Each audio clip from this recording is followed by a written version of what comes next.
Welcome to the Rundown Reborn channel.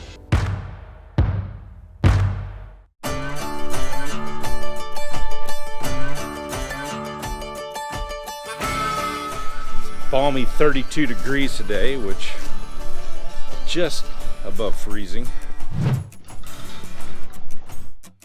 Well, I have 3 windows still to put into this house. I don't know if I'm going to get them all in, but I've got this one right here. All there is between the inside and the outside is a sheet of plywood and this vinyl siding. So I really need to get this wrapped up. We've got single digits on the way. And this is my last chance to get this house tightened up before the real cold sets in. On the other side of this wall is our stairway right here at the corner of the house. My plan is to try to get this vinyl siding off as quick as possible. Once I start opening this house up, I'm beyond the point of return. I need to be super rapid about trying to get the new framing in place and getting that window put in place as absolutely quick as possible.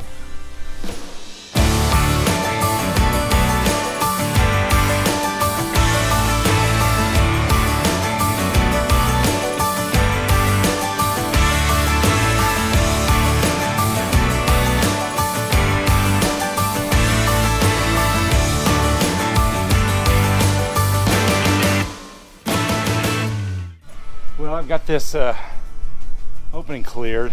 This is some of the electrical I ran to upstairs. I need to free that up for this frame. Wasn't thinking ahead very well there. But you can just feel the heat rolling out, so I gotta keep it moving.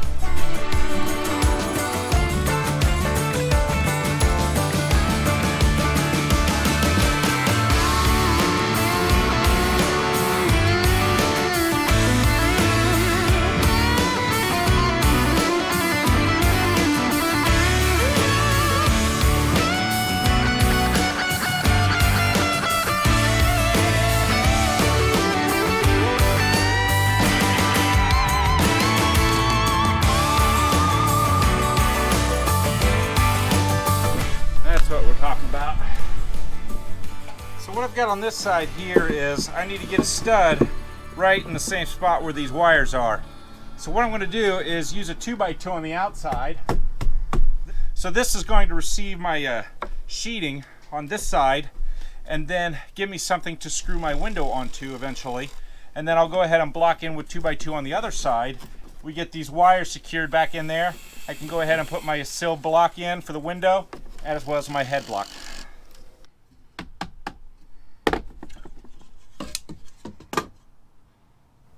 Nice. That'll support that.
So now that I have everything insulated up here, I can go ahead and get started on these stairs. I've been really itching to get these lower stairs put in place. We've been using the step stool to get up and down off of that landing. Now, I'm not really going to go at it a more traditional way using the stringers. I'm going to go ahead and platform frame it. Why? I just don't think that stringers are necessary, and so I'm just going to go ahead and frame it out step by step.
So we're at 31 inches of total height.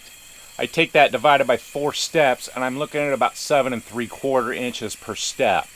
When you make that measurement from the ground to your landing, you want to make sure that you're accommodating the finished floor thicknesses, and make sure you add on the finished thickness at the landing and then subtract the finished thickness at the floor at the start of the stairs. This way you don't end up with that extra inch of step on the last step, which can cause a fall. It's not a big deal to change the rise and run of your stairs midstream if you have a landing in between those segments. I wouldn't recommend changing it very much, but we can adjust it if necessary. I'd like a little bit more tread up above, but it just doesn't fit. I can't make that stairway work. But down here, I've got enough space. So I'm going to go ahead and use a full-size tread. So that way I can maximize my tread depth in that section and make the stairway in that portion as comfortable as possible. So the way I'm going to approach that is I'm going to make one platform that's 2 treads deep at halfway the distance, and then I'll build 2 smaller steps, one on top of that platform and one at the front of that platform right there on the floor.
Well, those are framed in now.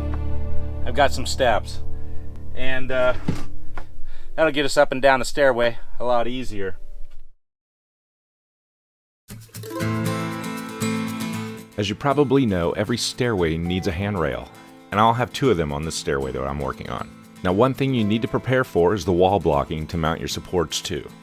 Most residential handrail code requirements state that a handrail should be mounted between 34 to 38 inches, so as a rule of thumb, shoot for a 36-inch height. The handrail should also extend beyond the top and the bottom tread nosing. At the top, extend horizontally 12 inches past the top tread nosing. At the bottom, extend a single tread depth at an angle.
dirty.